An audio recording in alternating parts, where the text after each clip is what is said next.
पैसों की तो ऑफर होती होगी ज़ाहिर है। हर और ज्यादातर मैक्सिमम कितनी ऑफर हुई? एक केस था, वो था उन दिनों हमने भैंसों को टीका जो लगाया जाता है ना, उस पे हमने काम किया था कि जो भैंसों को टीका लगाया जाता है ये बेसिकली गाय के लिए बना था। ठीक है।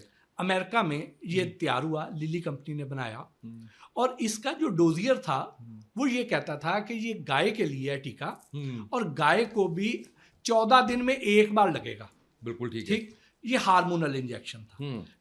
ये बेसिकली जब गाय या भैंस दूध उतारती है थनों में तो वो स्टिमुलेट होती है, तो वो दूध उतारती है।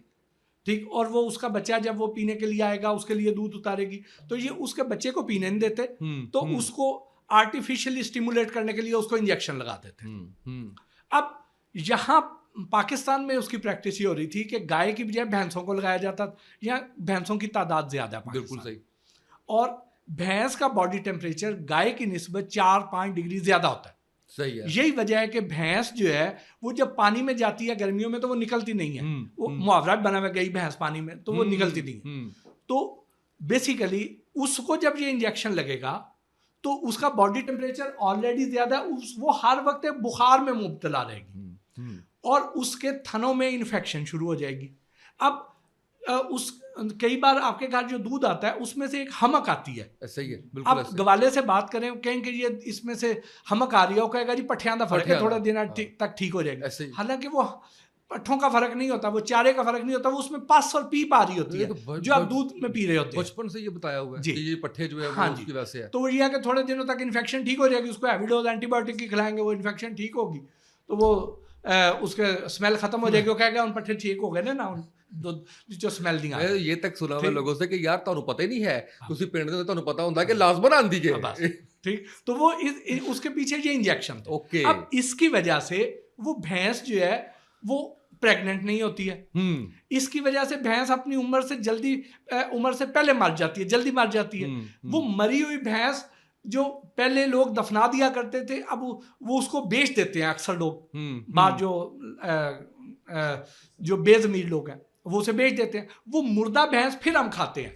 तो ये एक ऐसा एक मकरू किस्म का एक साइकिल था जिसमें हम जा रहे थे, तो उसके पीछे बड़ी वजह वो इंजेक्शन था।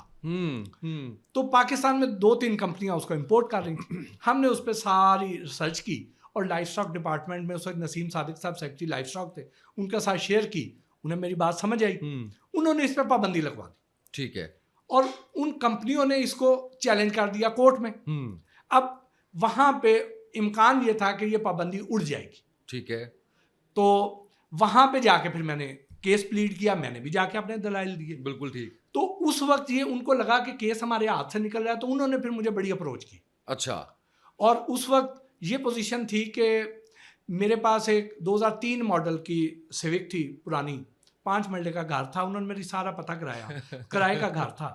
तो उन्होंने मुझे कहा कि जी आपको हम एक डिफेंस में कोठी लेके देते हैं, ठीक है, फर्निश्ड कोठी लेके देते हैं, ठीक है, आप इस केस से पीछे हट जाए।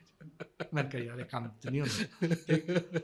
तो इस तरह वो एक बड़ी ऑफर थी। उससे पहले मेरे लिए बहुत बड़ी थी कि जब मेरे पास एक 93 मॉडल की मार्गला थी, वो ऐसी पुरानी थी, कटारा थी, कि वो जब हम गोल चक्कर पे यूं जाते थे ना तो उसका इधर वाला दरवाजा खुद ही खुल जाता। जब हम इधर जाते थे तो उसका इधर वाला दरवाजा खुल जाता, पुरानी हालत।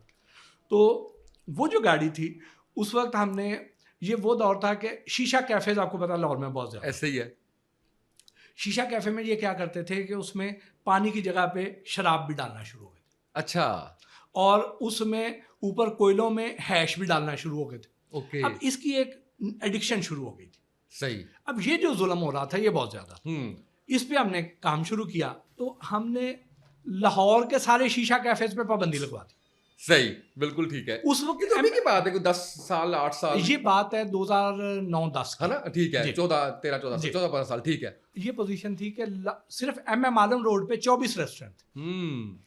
तो उन सब ने मुझे मिल के अप्रोच किया। उन्होंने कहा कि यही ज़्यादा बढ़ चढ़ के बोल रहा है, प्रोग्राम भी कर रहा है और हुकूमत को भी उकसा रहा है। तो मेरे पे उन्हें बड़ा गुस्सा था। तो उन्होंने उस वक्त मुझे ऑफ़र की कि जी इसको कि हम फी रेस्टोरेंट आपको ना हर महीना 1 लाख रुपया दिया करेंगे। तो वो कुछ 24-25 लाख रुपए बनते थे उस वक्त। वाह, ठीक है जी। और उस वक्त 10-12 लाख रुपए की सेविंग बेहतरीन गाड़ी आ जाती थी। और मेरे पास ही उस वक्त 1993 93 मॉडल मार्गला, हाँ, यानी तो 2 गाड़ियां जो है वो आराम से आ और फिर जाती भी पैसे बच जाएंगे। हाँ, और हर महीने में 2 गाड़ियां ले सकता हर महीने 2 गाड़ियां जो है वो ले सकते थे। लेकिन अल्लाह पाक ने मेरा अल्हम्दुलिल्लाह। ईमान कायम रखा, अल्हम्दुलिल्लाह। तो मैं नहीं माना। तो हमने वो पाबंदी लगवाई रखी और उसकी वजह से आज आपको कहीं पर शीशा कैफे नहीं मिलता। नहीं मिलता। आज के 2 करोड़ 20 लाख है। जी। मैंने कैलकुलेट कर लिया गाड़ियों की सिविक की कीमत से मैंने जो है वो कैलकुलेट कर लिया है। अच्छा चले अल्लाह ये ईमान और ये तवक्कल और ये सारी चीज़ें जो है वो कायम रखे और हाँ। आपको जो है वो इसका अजर भी दे। आमीन।